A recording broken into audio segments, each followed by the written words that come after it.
Emmanuel Macron a cru bon en 2018 de remplacer l'ISF, l'impôt sur la fortune, par l'IFI, l'impôt sur la fortune immobilière. Le premier était absurde parce que des Français, pas forcément aisés, se retrouvaient lourdement taxés pour un bien immobilier, pour un patrimoine familial qui avait pris de la valeur au fil des ans.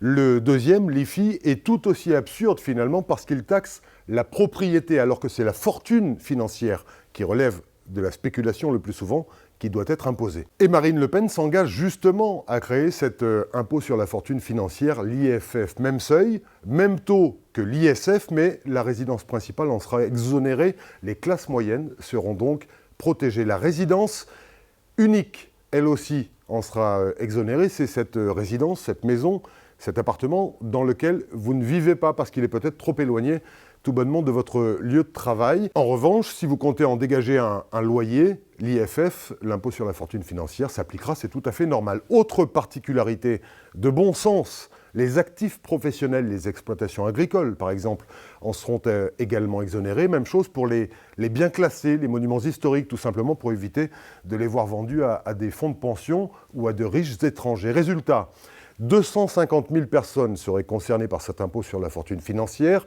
qui rapporterait 3,4 milliards d'euros par an, près du double de l'actuel IFI. Plus juste et plus efficace, l'enracinement plutôt que la spéculation, Marine Le Pen s'y engage.